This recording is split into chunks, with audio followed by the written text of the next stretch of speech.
Welcome to my Wednesday ramblings. This is the second week of the series, The Kingdom of God.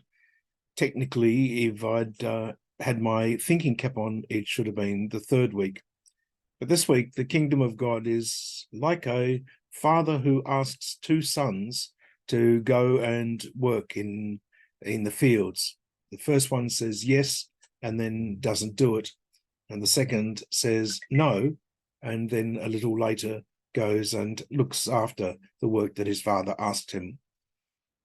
So often in our world today, we can have people who look to say yes, who look to be people who are working for and supporting the work of the gospel, or even just working good, doing good things for others and giving a Christian attitude in their workplace.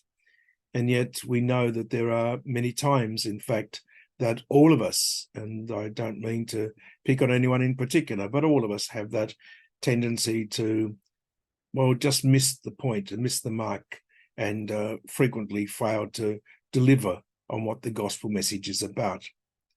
And yet there are others who seem to be away from the gospel message, away from a relationship with Christ, and yet who so often speak about the gospel in the things that they do, not necessarily the things they say, but by their attitude.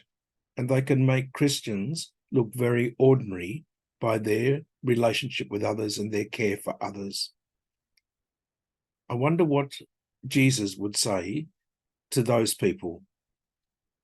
Would he condemn them because they didn't say yes to the gospel, but lived a Christian life? I'd like to think that Jesus will welcome all those who do his will. And sometimes it's the actions of the Christian community which actually prevent people being able to say yes to the gospel, because rather than saying yes or no to Christ, they're actually saying no to Christians. And so there is a real challenge for us. How do we live the Christian faith so that in fact we invite a positive response from people, and not simply let people fall aside because they dislike or find it difficult to believe the gospel message because of the way that Christians live? The kingdom of God, an important place to start the story.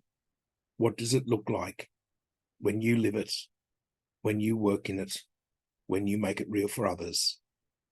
Is it the kingdom of God, or is it the kingdom of God that I feel comfortable in? Take care, and I hope to see you next week as I throw out some more challenges about the kingdom of God.